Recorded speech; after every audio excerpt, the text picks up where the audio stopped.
The following podcast by Fusion Family Wealth, LLC, Fusion, is intended for general information purposes only. No portion of the podcast serves as the receipt of or as a substitute for personalized investment advice from Fusion or any other investment professional of your choosing. Please see additional important disclosure at the end of this podcast. A copy of Fusion's current written disclosure brochure discussing our advisory services and fees is available upon request or at www.fusionfamilywealth.com. Thanks for tuning in to another episode of the Crazy Wealthy Podcast, Fix It Friday edition.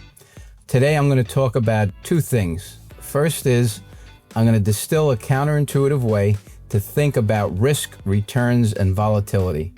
And the second thing I'm going to do is explain how reframing risk, return, and volatility, the way I'm going to describe, is going to help you to become better decision makers in real life when it relates to money and uncertainty, and when they collide together, those two things.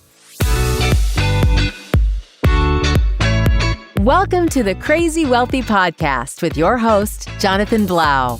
Whether you're just starting out or are an experienced investor, join Jonathan as he seeks to illuminate and demystify the complexities of making consistently rational financial decisions under conditions of uncertainty. He'll chat with professionals from the advice world, entrepreneurs, executives, and more to share fresh perspectives on making sound decisions that maximize your wealth. And now, here's your host. First thing I want to talk about is defining volatility. A lot of people think volatility means straight down in a hurry, and it doesn't mean anything like that. Volatility is simply the rate and the magnitude of price movements in either direction, up or down, in the short term. It's daily zigs and zags in the prices, in this case, of investments in general, and today I'm going to be talking about investments in stocks in particular.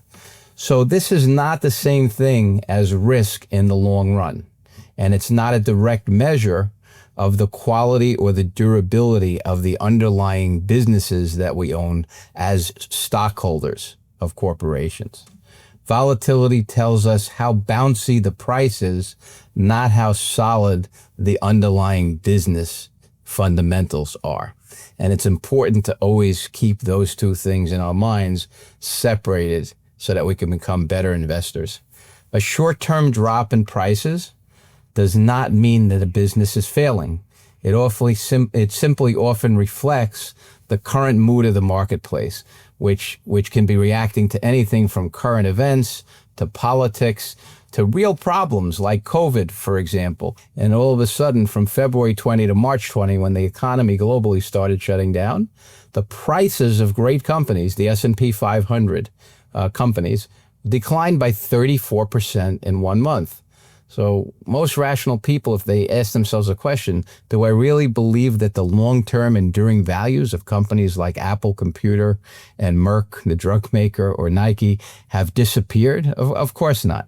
These were just temporary declines in the prices of the stocks of those companies. And ironically, when the prices of the stocks is declining, the value of the companies becomes increasing directly in proportion to how much the stock price is declining. In other words, if we're paying a lower and lower price to own a percentage of these companies, we're getting more and more value as we pay lower prices. So the irony of how we process volatility is that it's actually not our foe, but often our friend for many reasons. So if volatility is not the same thing as risk in the long run, why do we often treat it, or why do investors often treat it as it is? Because it's tangible. We can see it. We can measure it. We can feel it in our guts when the market moves. It causes us to mistake the noise for the signal. And often we abandon our plans in response to mistaking the noise for the signal. What I call the noise is anything from pandemics, recessions, bear markets, Democrats or Republicans, whichever the person is pro or con, wars, peace, inflation going up, interest rates going up, etc. That's all noise. What the signal is always that causes long-term prices to increase is earnings. And earnings of great businesses continue to grow. For the last 100 years, they've grown dramatically and continue to do so. And the reason they do that is CEOs, executives of public companies have a fiduciary responsibility to maximize shareholder value. So when they're faced with crises, they respond to the crises rationally. They may reduce the workforce, they may pay down debt, but there's certainly one of the things they're not going to do is continue with any activities that they see continuing to lose money. They can abandon and jettison those activities right away. That's their fiduciary duty. And they come out of the crises stronger and more profitable ultimately. So short-term horizons can tempt us to confuse what fluctuates with what matters. Nassim Taleb put it best. He said, when we focus on short-term volatility, we are observing the variability, the up and down movements temporarily in the portfolio. Its zigs and its zags, but not the returns. We're not observing the returns. We confuse the zigs and zags in prices with the actual growth story of the business and the investment in the business long term. So the industry siren call, the big Wall Street firms in general, but the financial advice industry siren call, tempts us to seek out safety in principal protection. Protecting, if we have $1 million, that's what we need to do, is protect that principal, and not just from disappearing, from even fluctuating. So their goal is to lure us with the promise of what they call smooth returns, or limited volatility, limited up and down. They sell us safety, rather, as the absence of volatility.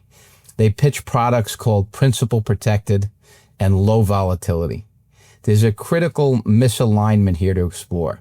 If you mistake volatility for risk, you may opt out or into strategies that lower expected long-run returns and actually pay for advice that causes and even accelerates running out of money.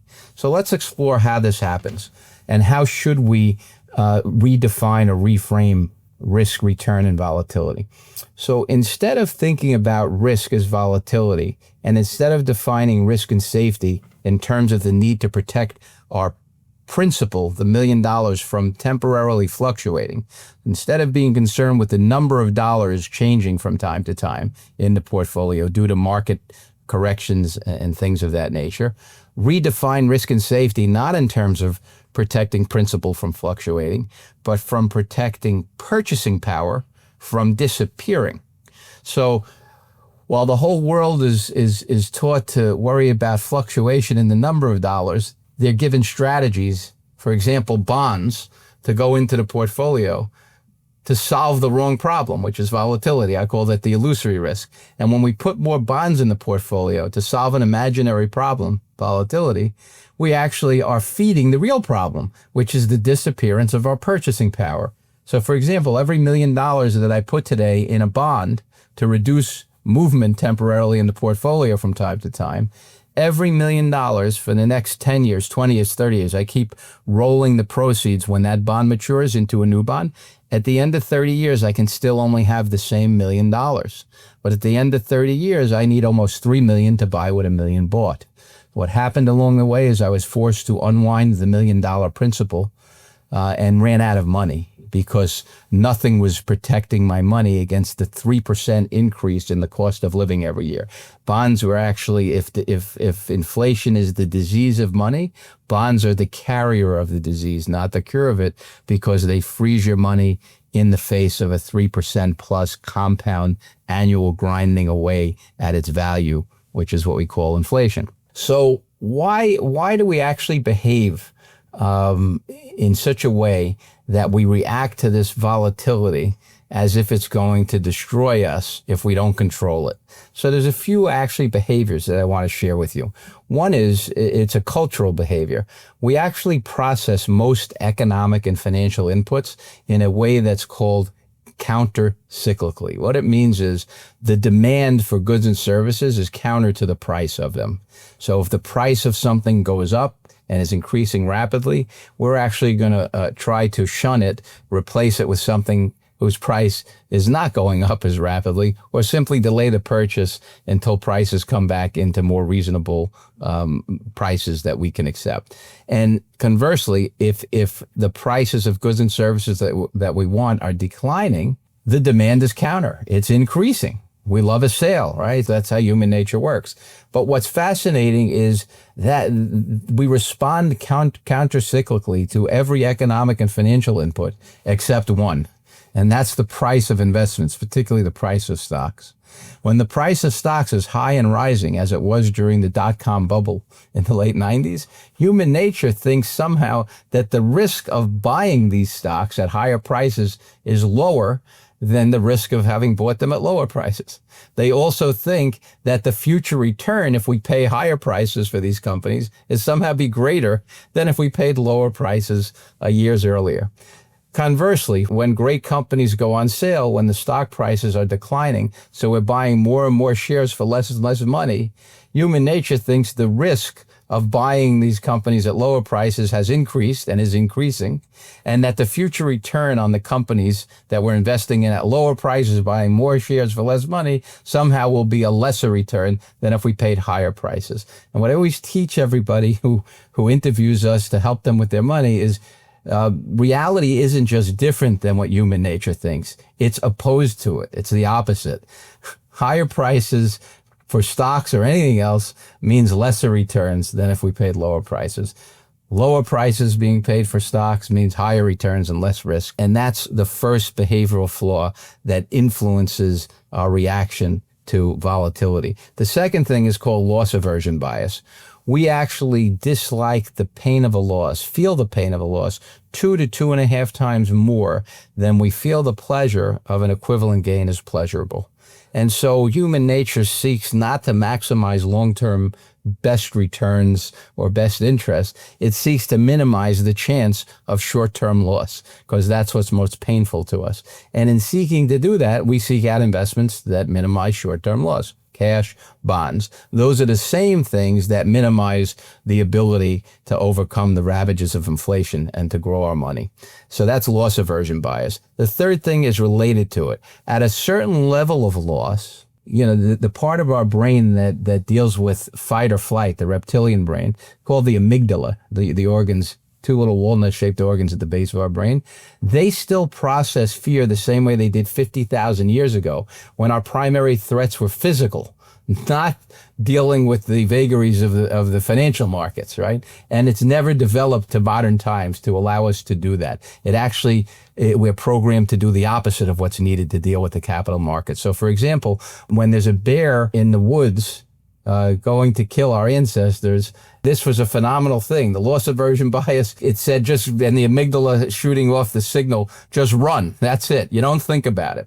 Well, today, the problem is the amygdala doesn't distinguish between a bear in the woods, a permanent threat of death, and a bear market, a decline of 20% or more in the prices of the companies we own, which is a temporary threat. It doesn't distinguish between the two. And as soon as the markets, what I found, go down more than 20 or 25%, something gets triggered where the ability for a human being to distinguish between temporary decline and permanent loss is so blurred that they can no longer distinguish, and that's when they're gone. That's when they abandon the portfolio. So in summary, how do we deal with the issue of mistaking volatility for something that's meaningful as it relates to being able to succeed in our long-term objectives? Meaning, how do we fight the thought that I need to control volatility to succeed? It's actually not true at all. What we need to do is understand that there are 2 types of money. There's wealth, whose natural function is to accrete and to grow over time. And there's the other kind of money that runs out. Many advisors in the industry that I've met are actually money that runs out managers because they're foisting on the clients the idea that bonds are going to protect you from volatility. And when they're giving those bonds, what they're doing is they're ensuring that whatever extra money is in bonds for the illusory risk of volatility is killing the value of every dollar every day and every year to the tune of at least 3%. So what we need to do is just reframe. Investments that lead to the protection and growth of our purchasing power are safe. Real assets, companies, by virtue of stock ownership, those are safe. Investments that lead to the freezing and even destruction of our purchasing power, those are risky. Bonds and other investments like annuities that freeze our purchasing power in the face of inflation are risky. Now think about what I just said. Countercultural, counterintuitive. Stocks are safe, bonds are risky. I'll leave you with that thought, and thanks again for tuning into another episode of Fix It Friday. Thank you for tuning in to another episode of the Crazy Wealthy Podcast. For more insights, resources, and to sign up for our newsletter, visit crazywealthypodcast.com. Until then, stay crazy wealthy.